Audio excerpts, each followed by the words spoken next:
Hi everybody, it's Dandruff with your news Cartridge for Saturday, August 8th, 2015. And up first, the ESRB, the Entertainment Software Ratings Board. They're kind of like the MPAA or the CARA for movies. You know, they rate games.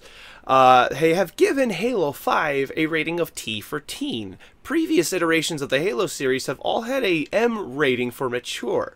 So this means that the ESRB has pretty much given the okay for 13-year-olds to play Halo 5 as opposed to 17 and older for older games. Now, all of the game features are pretty much the same. It's still the fast-paced gunplay you'd see from Halo or pretty much any shooter.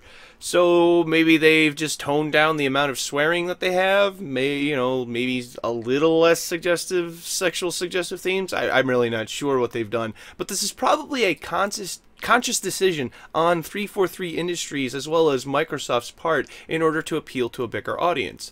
Most gamers rely on their parents, their grandparents, their relatives to purchase games for them, you know, for birthdays, for holidays, for chores, as you know, whatever it may be. And parents probably want to go for a game that's rated T over a game that's rated M. You know, I'd feel more comfortable giving it to my daughter, but she doesn't play games right now. Halo 5 will be releasing on October 27th of later this year. Redout, the spiritual successor to the hit racing series Wipeout, looks like it will stay true to everything that we loved about the Wipeout series, but with a fresh new look. The game's art style is sort of the low poly, low shader thing that's going on right now. It's going on a lot, actually. It's not really a bad thing, it's just kind of everywhere. I mean, and too, when you're going 1,000 kilometers per hour, how much detail do you really get to see? You're kind of just worried about staying on track and make sure you don't run into anybody else or a wall. So, and even then, racing games, just like fighting games, consistent frame rate is everything. So maybe the low poly will actually help maintain that consistent frame rate. So yeah, super fast pace, levels look pretty varied, looks like everything I want. So probably going to be a lot of fun. This next game I had heard about a couple of weeks ago, but you can go sign up for their beta now. I present to you Dreadnought. This is a class ship PvP game with 5v5 battles. What that is that there are different types of relatively slow, huge battleships that each one is a different class. There's a sniper class, there's a scout mobile, really highly mobile class. There's a big like beefy ship that it's very slow moving and bulky. It looks really, really good. This game is similar to World of Tanks or World of Warships in that it's team based and generally with objectives being kill all your opponents and or take and or hold this base. This looks really, really good because I am all into the small PvP grunge match kind of thing, and I absolutely love spaceships and this sort of thing, so this is right up my alley.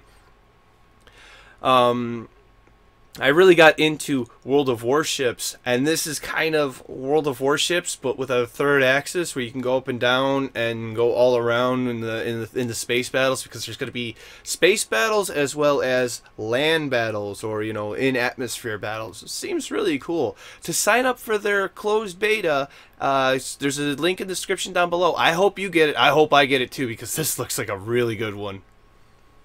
Our last story is another trailer. Sorry there's been so many trailers lately, but with Gamescom, there's just tons and tons of games coming out, and they're showcasing off so many different things. So it seems like it's the heyday for space simulators. We've got Kerbal Space Program, we've got Star Citizen, we've got Elite Dangerous, No Man's Sky is coming out pretty soon. So go ahead and add Stellaris to the list. This game is a little bit different though, in that it advertises itself as a 4X strategy. Most of the other games that I mentioned are either in-cockpit fighter style games, not Kerbal Space Program, that's more just a physics sandbox, but we shall see what this turns into. This looks really interesting, so there's not really much from this 2-minute trailer, but I am definitely hopeful, so keep a lookout on this one.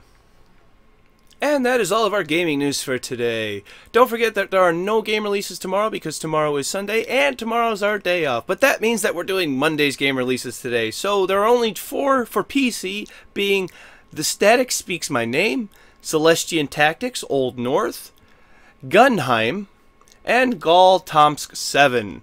Thank you very much, everybody. This has been News Cartridge. I am Dandruff, and I will see you on Monday. And a lot of people also ask me, too, that what's a computer more comparable to? Like, what's something else that they're comparable to? Some people would say cars. I say that computers are like air conditioners. They work fine until you start opening windows.